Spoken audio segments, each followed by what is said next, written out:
In this video, I'm going to show you how to use useState hooks properly.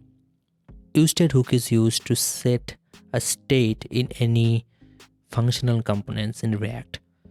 So I have one functional component, an empty functional component, okay? In this functional component, let's say I'm going to add some value. Initially the value is true, and let's say I'm going to add one button, a toggle button. Whenever I click on the toggle button, the value should change from true to false and then back to true. So if the value is true, then I'm going to print on, otherwise off. Now if I click on the toggle button, this value should flip. So how to do that? Because this functional component cannot store any state. Whenever React is going to call this functional component, we're always initializing the value with true. Then how to store any state? That's why we need useState hook. So let's write that.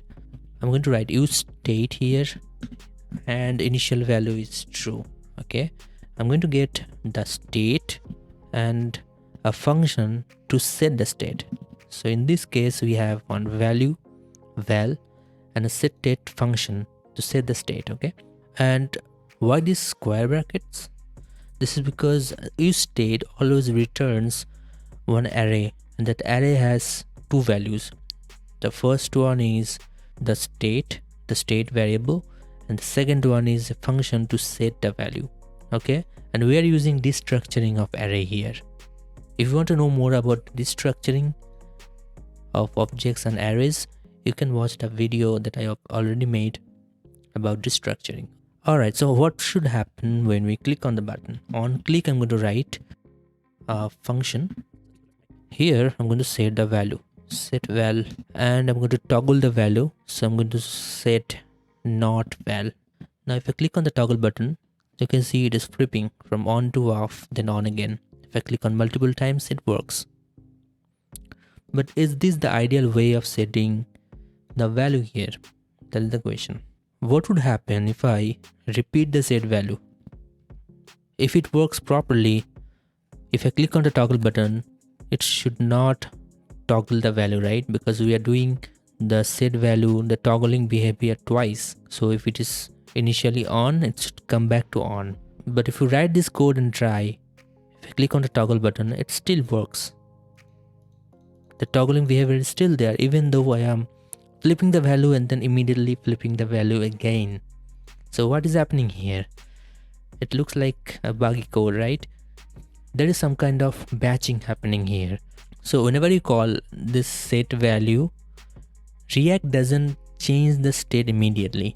It only changes the states when it thinks that it needs to change that. And that is always after the function is returned, before the rendering. If you call this set value twice, initially the value is true, and line number 17 I'm changing it to false, it doesn't actually change the value to false, because see, it is a constant. How will it change here in the line number 17 and 18? React cannot change it. The change happens in the next cycle. So whenever this button click handler is returned, for rendering the UI, React is going to change the state internally. And then next time when this function is called, when this full functional component is called, React is going to return the updated value. So definitely this is not the ideal way of setting the value. Then what is the ideal way of setting the value here? So in set value, instead of setting the value, you can also pass a function. Suppose I'm passing one function here, and that function will receive the state of the variable, and you can update the variable and return. Okay, so I'm going to return not v. Let's see if it works or not. This is working. Now if I repeat this twice, what would happen? It stops working now. So definitely this is the ideal way of setting the value. What is happening here? We are passing a function in the set value, and the function is going to receive the value, and you have to return the value. You have to return the updated value. So you should always do this kind of value setting whenever your resultant value is dependent on the initial value. Okay, And why it is working? Because set value, this function is going to be called before the render cycle, and after this on click function is returned. Okay, that is why this works, and this is the ideal way of setting the value. Okay, next example. Instead of toggling, I'm going to increment a value.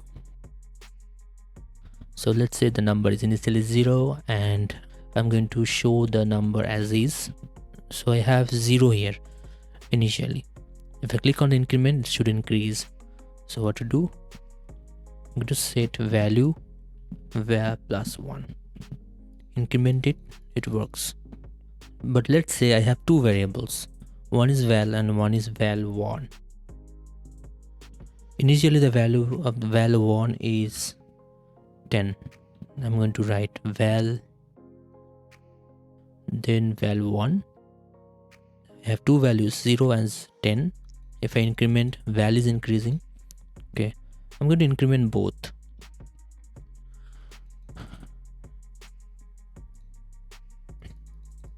This is working. So if you have multiple variables like this, you might think that I don't want to add multiple states, but I'm going to add one object state. Okay, so let's say I'm having an object. Let's say object obj set object. Initially this is one empty object that has val 0 and val1 as 1. Let's say 10. In set value, I'm going to set a new object. So I'm going to change the object state, like say obj.val equals to obj.val plus 1. Now I'm going to set the object. Now do you think this will work or not? What is this? Oh, if I click on increment, nothing is happening. Why? Let's console log it to debug this.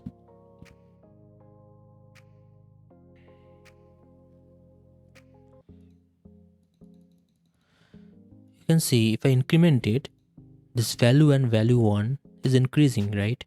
Then why it is not printed?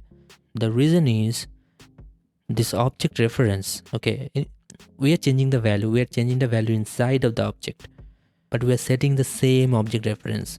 So React is not able to understand if something has changed or not. Okay, that is why it is not re-rendering the component, and that is the reason why it is not updating in the UI.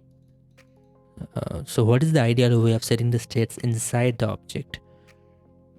The answer is you should always create a new object. So in this case, I'm going to set val as obj.val plus 1, and for val1 also same. Now let's see, this works now. So as you can see here, we are creating a new object every time, and that is why React will be able to understand that something has changed, so it will render again and again, and that is the ideal behavior that we want. But what to do if we have multiple other properties in that object, but we don't want to change all the objects? Like we have val3 as well, and I don't want to touch the val3. What to do? We're going to use object spread operator, and then I'm going to change the val and val1. Now this works. So here in this object spread operator, it is copying all the properties from object, and it is just putting all the properties here, and then we're changing the value and value1. And same thing applies to arrays as well. In array also, if you want to change the deeply nested states, okay, you should use this approach. You must always create a new copy of the object or the array to change the state.